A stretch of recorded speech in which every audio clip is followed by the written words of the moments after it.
कष्ट भोगता हुआ पाप पीड़ित जीव धर्मराज के नगर में पहुंचा।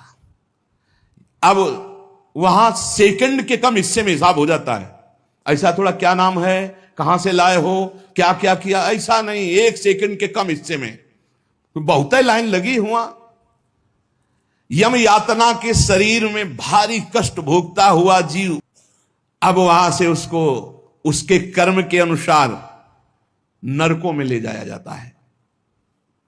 जिसने यहां सूर्य भगवान को प्रातः काल उठ करके जलांजलि दी है, पुत्र हैं भगवान यम, सूर्य पुत्र, जो अपने पुरखों का पिंडदान किया है,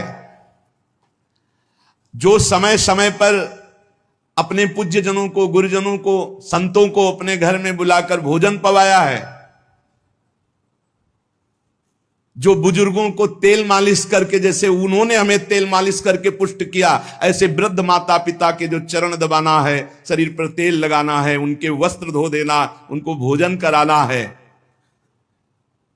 उसको वहां थोड़ा आदर मिलता है।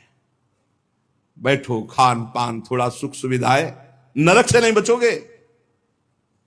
भगवत भाव के बिना नरक से नहीं बचोगे। जो जो उसने सेवाएं की हैं, वो सेवाएं, आए हो नरक के मार्ग में तो थोड़ा तेल मालिश हो जाएगा, खवा पिया दे जाओगे, थोड़ा शीतल जल पीने को मिल गया, खान पान की विश्राम की व्यवस्था थोड़ी समय के लिए।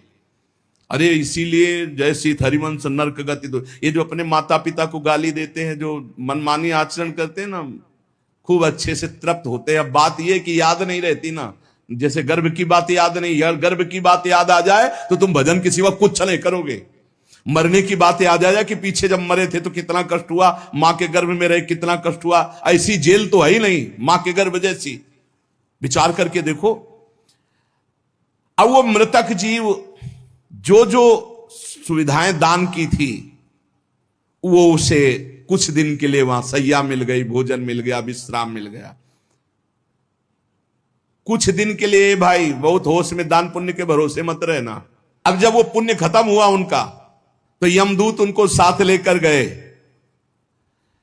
12 दिन तक उसको पुण्यों के भोग का अवसर मिलता, तभी तक 13वीं तक कहते हैं जीव को नरक की गति